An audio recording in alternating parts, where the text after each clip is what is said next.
You're a big fan of the Total War series. I am. And you played Total War Attila. I did. Am I to assume Attila means Attila the Hun? It is. Ooh. Attila the Hun. All right. Yes. In terms of the actual game, and my phone just died, so my notes are gone, so I'm going to do this off the top of my head. The actual game, Creative Assembly actually did it. They redeemed themselves from Rome 2, and it's a decent game. It came out complete.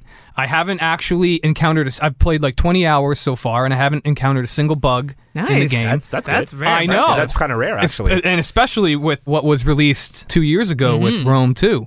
So it was refreshing. Like Momin said, this takes place like at the cusp of the Dark Ages. The powerful Roman Empire has been split into two factions. Attila the Hun is sweeping westward into Europe, and they capture the atmosphere very well. In the previous iteration of the series, it was very romantic, the classical period, bringing civilization to what they would call barbarians and all this stuff. Right now, everything's like bad. Nice. Like, civilizations are being burnt to the ground, and even just the actual campaign map and the actual real-time battles, both are very dark. They do a very good job of making it seem like it is the Dark Ages and, all hope is lost. Nice. In terms of actual gameplay, the look and the feel of Attila, it feels like an expansion pack to Rome 2. Remember expansion packs? Yeah. It feels like one of those. The pricing's it was like $45 Canadian. So it's not like the $70 you dished out for Rome. Yeah. So it is priced fair, I guess, I would say. And you paid $45 and you've already got 20 hours of gameplay. Yeah, exactly. Yeah, and the gameplay, it feels more like an expansion than an actual new start to a game. And I think the Total War series kind of needs a fresh restart. I mean, they reintroduced something like family trees that angered a lot of people for not having in Rome 2. It added a lot of depth to the game in Attila. You can now, assign governors to regions, so your generals aren't just sitting around doing nothing when they're not leading armies.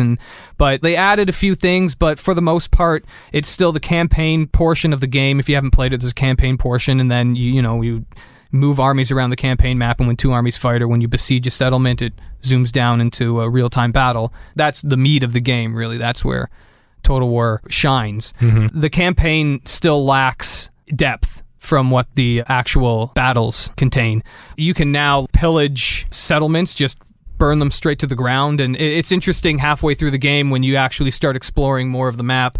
You come into vast swaths of area that used to be like the Roman Empire is now like absolutely nothing. It's just desolate area. You can repopulate those desolate areas, but it costs a lot of money. Mm-hmm. So they've added a lot of new aspects to this game, but it still kind of feels like Rome 2. Yeah.